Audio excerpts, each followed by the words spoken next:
नमस्कार, मैं अभिषेक कुमार आप सभी का स्वागत करता हूं फोकस स्टडी विद अभी में। तो एलपी टेक्नीशियन जो 2018 में आपका पेपर हुआ था, उसके पीवाईक्यू यानी कि प्रीवियस ईयर क्वेश्चन हम देखने वाले हैं। और जो हमारा सेक्शन होने वाला है साइंस, ठीक है।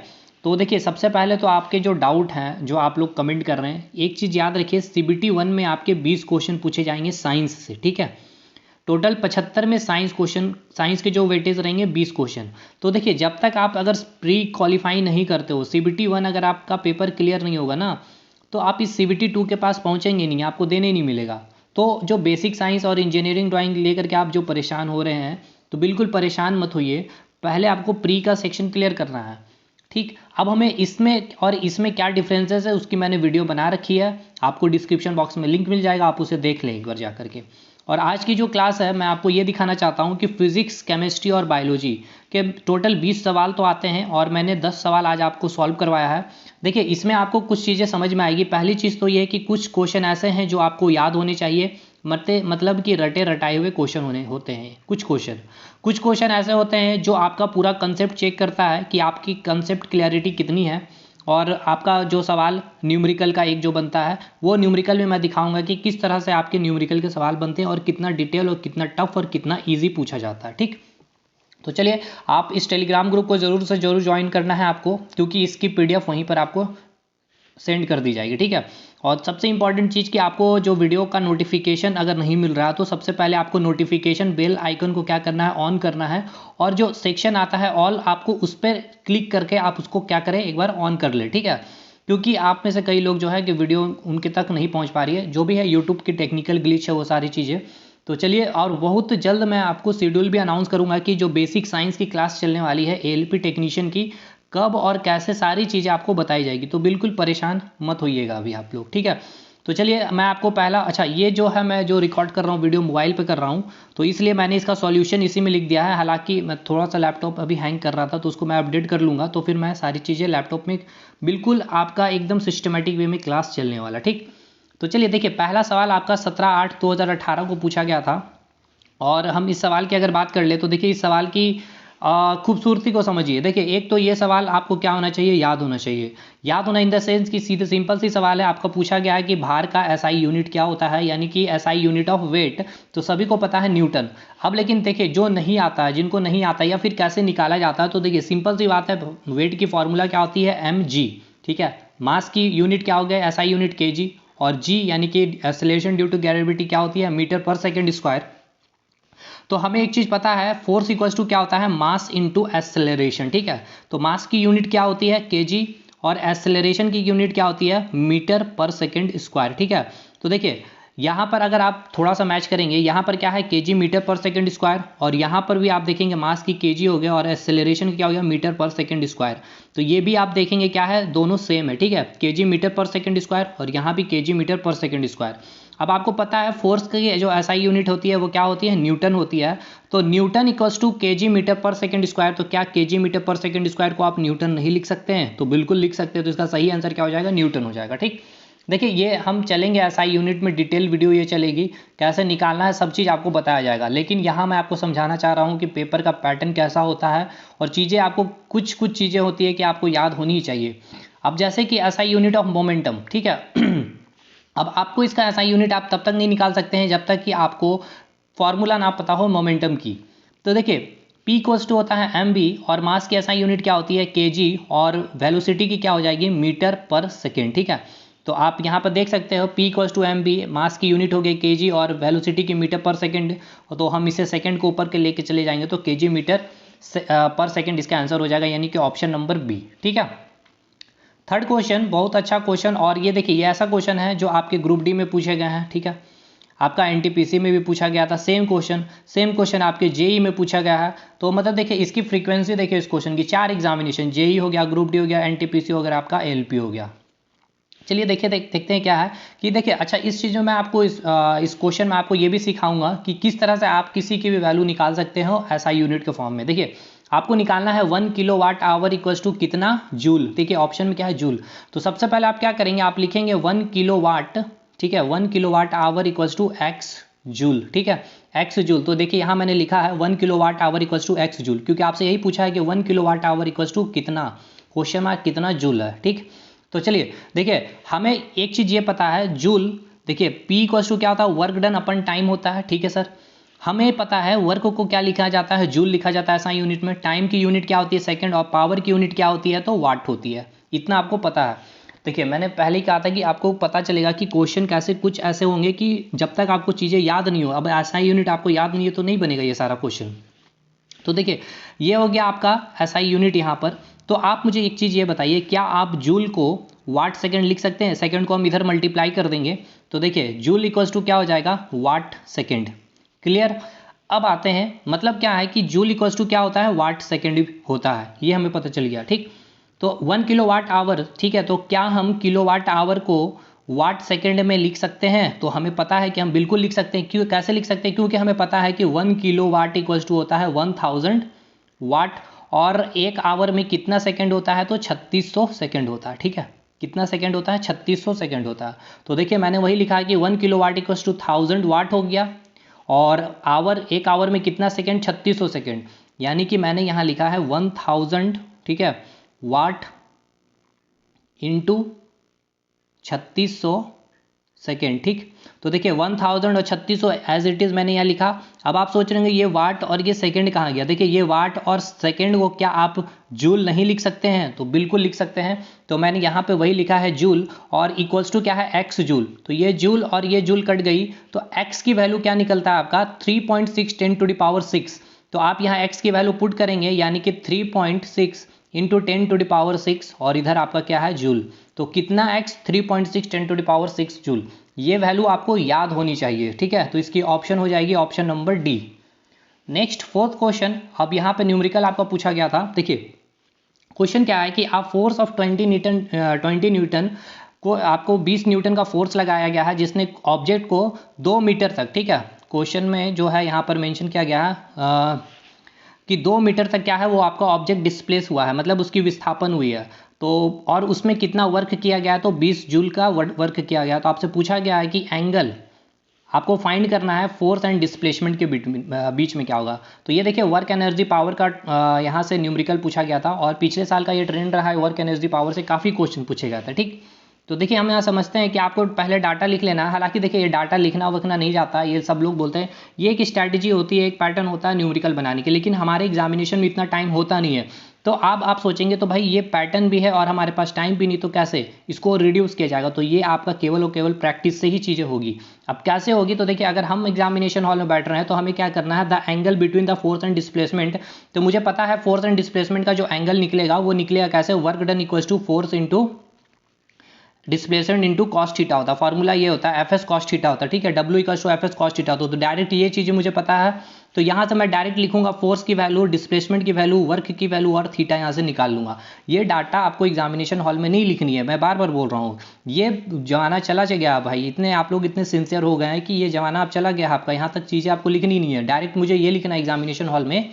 चलिए यहाँ पे आते हैं, देखिए डायरेक्ट हम यहाँ लिखेंगे ये W equals to F S cos theta. F W की वैल्यू दी गई है 20 जूल, फोर्स की वैल्यू दी हुई है 20 न्यूटन, आपका डिस्प्लेसमेंट दिया हुआ 20 और इंटू कॉस थीटा। 20 इधर कट जाएगा, कॉस थीटा की वैल्यू 1/2 यानी थीटा की वैल्यू 60 डिग्री, ठीक है। तो ये आपका मतलब यहाँ सिंपल से ये बताया गया है कि फोर्स इधर आपका लग रहा है, ठीक है, और सॉरी ये आपका ऑब्जेक्ट है और यहाँ पर आपका फोर्स लग रहा है, और ये ऑब्जेक्ट जो है इधर डिस्प्लेस हो रही है, तो ये डिस्प्लेसमेंट हो गया, ठीक है। तो इसके बीच का एंगल ये आपसे पूछा गया था, ठीक। नेक्स्ट सवाल आपका जो है पूछा गया कि इफ दी काइनेटिक एनर्जी, ठीक है। देखिए क्या पूछा गया क्वेश्चन कि if the momentum of object is triple it's kinetic energy. कहने का यहाँ पर ये तात्पर्य है क्वेश्चन का, यहाँ पर ये कहना चाह रहा है क्वेश्चन कि मोमेंटम जो है आपकी, ठीक है, पी जो है आपकी इनिशियल पी जो है आपकी पी है, ठीक है, ये आई है, ठीक है, और फाइनल पी क्या कर दिया गया है, 3 टाइम्स कर दिया गया, यानी कि 3p कर दिया गया। तो पहले जो काइनेटिक एनर्जी थी और अब जब 3 टाइम्स आपने कर दिया, तो अब वो काइनेटिक एनर्जी कितनी होगी, ठीक है सर। तो सबसे पहले आपको ये पता होना चाहिए काइनेटिक एनर्जी और मोमेंटम के बीच का रिलेशन क्या होता है, तो p²/2m होता है सर, ठीक। तो हमने क्या किया, देखिए यहाँ पर बस वही मैंने रिलेशन यहाँ पर बस मैंने लिख दिया है। तो kinetic energy equals to p²/2m, initial momentum मैंने ले लिया p और फाइनल मोमेंटम आपको क्या बोला गया, 3 टाइम्स कर दिया गया। तो बस आपको क्या करना है, काइनेटिक एनर्जी इनिशियल क्या है, p²/2m, ये फॉर्मूला है, मतलब इन दोनों के बीच का रिलेशन है। फाइनल क्या करेंगे आप, P की जगह क्या करना है आपको 3P पुट कर देना है। तो 3P हमने पुट कर दिया, ये वैल्यू आ गया 9P² 2m। अब मुझे ये बताइए P² 2m की वैल्यू क्या है, काइनेटिक एनर्जी इनिशियल। तो बस मैंने यहाँ P² 2m की जगह लिख दिया काइनेटिक एनर्जी इनिशियल। मतलब जब आप मोमेंटम को मतलब ये कि अगर आप मोमेंटम को 3 टाइम्स कर देते हो तो काइनेटिक एनर्जी जो पहले थी वो अब काइनेटिक एनर्जी 3 टाइम्स हो जाएगी। कहने का मतलब ये कि पहले जो P थी अब वो 3P हो गई। अब यहाँ पर काइनेटिक एनर्जी जो था आपका 3 जूल था, ठीक है, तो ये आपका क्या हो जाएगा 9 टाइम्स यानी कि 27 जूल काइनेटिक एनर्जी हो जाएगी। क्लियर। नेक्स्ट सवाल आपका जो था, यहाँ पर भी आपसे न्यूमेरिकल पूछा गया था, 1/10/2018 का ये सवाल पूछा गया है। देखिए क्या है क्वेश्चन, ये आपका स्पीड वेलोसिटी से पूछा गया, बहुत अच्छा सवाल है। The speed of a body of mass, देखिए कोई बॉडी है जिसका मास दिया हुआ 100 kg और जिसकी वेलोसिटी इंक्रीज कर गई है 5 से 15, जिसको समय लग गया है 5 सेकेंड का, ठीक है सर। तो यहाँ पर ये पूछा जा रहा है आपसे कि calculate the force exerted on the body, मतलब कि जो बॉडी है, ठीक है, ये जो बॉडी है उस पर कितना फोर्स लग रहा है आपको ये बताना। तो सिंपल सी बात है सर, हमें क्या करना है, फोर्स निकालना है। तो फोर्स की वैल्यू क्या होती है, मास इंटू एक्सेलरेशन। हम देख रहे हैं कि मास की वैल्यू पता है लेकिन ए की वैल्यू दी नहीं हुई है। तो यही होता है, देखिए एग्जामिनेशन में यही किया जा रहा है कि एक सवाल में आपको 2 फार्मूला यूज करवाना सिखा रहा है कि आपको आता है या नहीं आता। तो बस हमें पता है कि फोर्स इक्वल टू होता है मास इंटू एक्सेलरेशन। तो मास की वैल्यू दी गई है, एक्सेलरेशन नहीं है, तो एक्सेलरेशन का क्या होता है, v-u/t होता है। अब आपको ये भी पता होना चाहिए कि a = v-u/t जो होता है ये फार्मूला होता है, तो ये आपको यूज़ करने आना चाहिए। क्योंकि देखिए a = r भी फार्मूला होता है, v² = u² + 2as ये भी होता है। तो कहाँ कैसे यूज़ करना है ये प्रैक्टिस से ही आएगी। तो चलेंगे हम लोग जब क्लासेस करेंगे तो पूरा डिटेल, देखिए सबसे पहले तो हम थ्योरी करते हैं और उसके बाद फिर आपका न्यूमेरिकल, और न्यूमेरिकल के बाद आपका कंसेप्चुअल क्वेश्चन जो आपका बनता है वो सबसे इंपॉर्टेंट होता है। तो सिंपल सी सवाल है, अगर यहाँ पर आपसे पूछा गया फोर्स, तो मास हमें दिया गया है 100 kg और हम एक्सेलरेशन निकाल लेंगे क्योंकि दिया गया है आपका क्या, मास दिया हुआ है, u दिया हुआ है, v दिया हुआ है, टाइम दिया हुआ है। तो हम यहाँ से एक्सेलरेशन निकाल लेंगे। एक्सेलरेशन का फॉर्मूला होता है a = v-u/t, ठीक है। तो v की वैल्यू दी हुई है 15, u की वैल्यू दी हुई है 5 और t की वैल्यू दी हुई है 5। तो 10/5 यानी कि कितना हो गया, 2 मीटर पर सेकेंड स्क्वायर। ये क्या हो गया आपका एक्सेलरेशन निकल गया, ठीक है। तो देखिए एक्सेलरेशन आपका कितना निकल गया, एक्सेलरेशन आपका निकल गया 2 मीटर पर सेकेंड और मास कितना है 100 kg, तो 200 न्यूटन इसका क्या हो जाएगा, आंसर हो जाएगा फोर्स। क्योंकि फोर्स का ऐसा यूनिट क्या होता है, न्यूटन। अब देखिए जल्दबाजी में अब कहीं आप kg में टिक ना कर दें, जूल में ना कर दें या फिर न्यूटन में ना कर दें। तो आप देख सकते हो ऑप्शन का भी अरेंजमेंट कितना अच्छा है। अब यहाँ से आपका सवाल जो पूछा गया है कि alkaline metal are placed in which group in the modern periodic table, 30/8 का पूछा हुआ सवाल है सर। देखिए यहाँ पूछा, देखिए 2 चीज़ होता है, एक होता है आपका अल्कली मेटल और एक होता है अल्कलाइन अर्थ मेटल। हिंदी में हम इसे कहते हैं क्षारीय धातु, और एक होता है आपका ये क्षारीय मृदा धातु, ठीक है। तो वो इंग्लिश में कहते हैं अल्कलाइन अर्थ मेटल। जो आपके पृथ्वी के भूपट्टी से जो भी मेटल निकाले जाते हैं उसे कहा जाता है अल्कलाइन अर्थ मेटल। लेकिन ये पूछा गया अल्कलाइन मेटल यानी कि क्षारीय धातु की बात की गई है। तो जो पहला ग्रुप जो आप होता है ना आपका, यानी कि हेलन कब्र सेफरा, हाइड्रोजन, लिथियम, सोडियम, ठीक है, हेलन कब्र सेफरा, ये ठीक है, सीजियम, फ्रांसियम, ये जो हो गया आपका ये अल्कली मेटल होते हैं, यानी कि पहला ग्रुप होगा, इसका आंसर फर्स्ट ग्रुप आंसर हो जाएगा, ठीक है। सेकंड ग्रुप को आप क्या बोलते हो, अल्कलाइन अर्थ मेटल, ये बोरोन फैमिली हो गया, ये आपका कौन सा फैमिली हो जाएगा, ये आपका कार्बन फैमिली हो जाएगा, ये नाइट्रोजन फैमिली हो जाएगा, ये ऑक्सीजन फैमिली हो जाएगा, ये हैलोजन फैमिली हो जाएगा, ये इनर्ट गैस हो जाएगा, ये कॉइन मेटल हो गया सर आपका, ठीक है ना। तो नेक्स्ट आपका, अब चलिए बात करें, यहाँ से आपको पूछा गया था केमिकल रिएक्शन से सवाल 30/8/2018 में पूछा गया है क्या है कि यहाँ पे कि कैल्शियम फॉस्फेट का फार्मूला क्या होता है। कैल्शियम फॉस्फेट का फार्मूला, देखिए ये फार्मूला लिखने का एक तरीका होता है, सिंपल से कैल्शियम हम लिख देंगे, फॉस्फेट PO4 होता है, ठीक।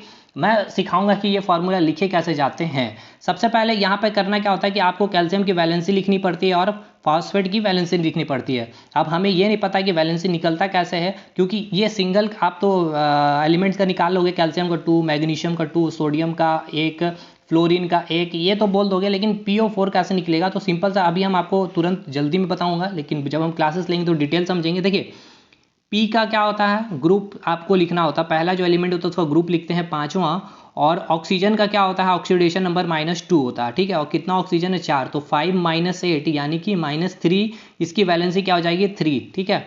नेगेटिव में नहीं लेते हैं, पॉजिटिव में लेते हैं, तो 3 और बस क्रॉस मल्टीप्लाई कर देंगे, यही फार्मूला हो जाएगा। यानी कि कैल्शियम में कितना चल जाएगा 3, यानी कि सी, यह देखिए CA3 और PO4 एज इट इज़ और 2 इधर मल्टीप्लाई कर देंगे ब्रैकेट में, ठीक है। मतलब ये कहने का है कि कैल्शियम में क्या आ गया आपका 3 और ये PO4 का होल ट्वाइस, ठीक है। ये फार्मूला देखिए, ये सब लिखने का एक तरीका होता है, और भी अच्छे जैसे अमोनियम साइनेट आएगा, ठीक है। और उसके बाद अमोनियम क्लोराइड का कैसे फार्मूला होता है, कुछ कुछ चीज़ें हैं जो आपको मैं बता दूंगा, और विद इन सेकंड आप लिखना सीख जाएंगे। नेक्स्ट क्वेश्चन पूछा गया था कि एलिमेंट डैश, कौन सा एलिमेंट को प्लेस किया गया था in the periodic table Newland में, हैलोजन में, ठीक है। हैलोजन के आपको जो न्यूलैंड का जो पीरियोडिक टेबल था उसमें हैलोजन के साथ किस एलिमेंट को रख दिया गया था, तो ये तो आपको याद होना चाहिए, कोबाल्ट एंड निकेल को रख दिया गया था। अच्छा, देश बायोलॉजी का सवाल, dash is a multi cellular organism, ठीक है सर। देखिए मल्टी सेल्यूलर ऑर्गेनिज्म का सवाल पूछा गया तो आपको पता होना चाहिए एगैरिकस, साइनोबैक्टीरिया, माइकोप्लाज्मा, पैरामीशियम। तो ये तो डिटेल आपका क्वेश्चन है। जैसे कि अगर हम बात कर लें कि देखिए 5 किंगडम हमने देखा है, 5 किंगडम हमने कौन कौन सा देखा है, Monera kingdom, protista kingdom, plant kingdom, animal kingdom और फंजाई किंगडम। ये आपका यूनिसेलुलर, ये आपका यूनिसेलुलर, ये आपका मल्टी सेलुलर, ये आपका मल्टी सेलुलर, ये आपका मल्टी सेलुलर, ठीक है। ये आपका प्रोकार्योटिक, ये यूकार्योटिक, ये यूकार्योटिक, ये यूकार्योटिक, ये यूकार्योटिक। अब प्रोकार्योटिक क्या होता है, यूकार्योटिक क्या होता है, यूनिसेलुलर क्या होता है, मल्टी सेलुलर क्या होता है, ये सब हम डिटेल क्लासेस में चलेंगे। अब इसका एग्जाम्पल, जितने भी बैक्टीरिया हैं, ठीक है, और mycoplasma, gallisepticum bacteria, cyanobacteria, blue green अलगी, सब क्या चीज में आता है, तो मोनेरा में आता है। अब यही प्रोटिस्टा में क्या जाते हैं, तो आपके अमीबा हो गया, प्लाज्मोडियम हो गया, पैरामीशियम हो गया, यूग्लिना हो गया, उसके बाद अलगई हो गया, उसके बाद प्रोटोजोआ, ये सभी क्या हो गया आपके प्रोटिस्टा किंगडम में आ गया, ठीक है। उसके बाद एनिमल किंगडम, आपको जितने एनिमल किंगडम पढ़ने हैं अलग से, आपका निडीरिया किंगडम हो गया, ठीक, सॉरी निडीरिया फाइलम हो गया, पोरीफेरा फाइलम हो गया, ये इकाइनोथर्मिस हो गया, ऑर्थोपोडा हो गया, मोलस्का फाइलम, ये सभी हम एनिमल किंगडम में पढ़ेंगे। प्लांट में आपको सारे प्लांट आते हैं। और फंजाई, फंजाई कैसा होता है, मल्टी सेलुलर होता है। और फंजाई का जो एग्जाम्पल होता है आपका ईस्ट हो गया, ठीक है, मशरूम हो गया आपका। उसके बाद आपके क्या होता है, एगैरिक, ये क्या बोलता है, एगैरिकस, ठीक है, एगैरिकस होता है। और उसके बाद राइजोपस होता है, ठीक। तो देखिए अभी यहाँ पूछा गया मल्टी सेलुलर, तो साइनोबैक्टीरिया क्या है, एक बैक्टीरिया है, और ये किस में आता है, मोनेरा में आता है, अभी मैंने बताया, यानी कि ये यूनिसेलुलर है, तो ये ऑप्शन में नहीं होगा। नेक्स्ट आपको बोला गया माइकोप्लाज्मा, ये भी क्या है, एक बैक्टीरिया, माइकोप्लाज्मा गैलीसेप्टिकम बैक्टीरिया, ये किस में आता है, मोनेरा किंगडम में आता है, ये कैसा होता है, तो यूनिसेलुलर, ये भी आंसर नहीं होगा। चौथा ऑप्शन बोला गया पैरामीशियम, तो पैरामीशियम किस में आता है, तो मैंने अभी आपको बताया प्रोटिस्टा किंगडम, और प्रोटिस्टा किंगडम कैसा होता है, तो यूनिसेलुलर होता है, तो ये भी इसका ऑप्शन नहीं होगा। तो होगा आंसर क्या, एगैरिकस। एगैरिकस कैसे आएगा, तो ये फंजाई किंगडम में होता है, और फंजाई किंगडम कैसा होता है, मल्टी सेलुलर होता है, ठीक। तो आई होप चीज़ें आपको समझ में आएगी, 10 के 10 क्वेश्चन, और ये मैंने डिटेल यहाँ लिख रखा था। खैर मैंने यहाँ पे आपको बता ही दिया, और बाकी क्लासेस में हम डिटेल चलेंगे। तो चलिए देखिए वीडियो कैसा लगा आप हमें ज़रूर बताइए कमेंट करके। और अगर आप नए हैं एलपी टेक्नीशियन की, अगर आप तैयारी करना चाहते हैं या फिर कर रहे हैं या फिर करेंगे, तो फ्री ऑफ कॉस्ट में क्वालिटी कंटेंट और सबसे इंपॉर्टेंट चीज़ कंसेप्ट यहाँ पर आपको मिलेगा भरपूर, विथ टॉपिक वाइज और एक स्ट्रेटेजिक वे में हम समझेंगे साइंस को, ठीक है। तो बहुत जल्दी आपको शेड्यूल भी मिल जाएगी, और ऑलमोस्ट मुझे लग रहा है कि फिजिक्स से या फिर केमिस्ट्री से मैं क्लासेस स्टार्ट करने वाला हूँ, ठीक है। तो चलिए, और बिल्कुल पहला जो क्लास होगा, अगर केमिस्ट्री में हम स्टार्ट करेंगे तो सबसे पहले हम समझेंगे कि एलिमेंट बोलते किसको है, मॉलिक्यूल्स बोलते किसको है, एटम्स किसको बोलते, क्योंकि पूरा केमिस्ट्री खत्म होता है यहीं पर। और फिर आपका इलेक्ट्रॉनिक कन्फिग्रेशन, ये दो चीज़ जिनका क्लियर है उनको केमिस्ट्री बहुत ही आसान लगेगी। और फिर हम या तो अगर फिजिक्स से स्टार्ट करेंगे तो लाइट से स्टार्ट करेंगे, ठीक है। तो चलिए लाइट और इलेक्ट्रिसिटी सबसे पहले खत्म करेंगे, इलेक्ट्रिसिटी के साथ मैग्नेटिज्म, क्योंकि ये दो बहुत बड़ा चैप्टर होता है। तो स्टार्टिंग में आप एनर्जेटिक होंगे तो उसको खत्म भी अच्छा से किया जाएगा। तो चलिए मिलेंगे हम लोग अगले वीडियो में। वीडियो अच्छा लगा हो तो लाइक करें, कमेंट करें, जो भी सुझाव है आप कमेंट सेक्शन में हमें जरूर बताएंगे। चलिए मिलते हैं हम लोग अगले वीडियो में, तब तक के लिए धन्यवाद।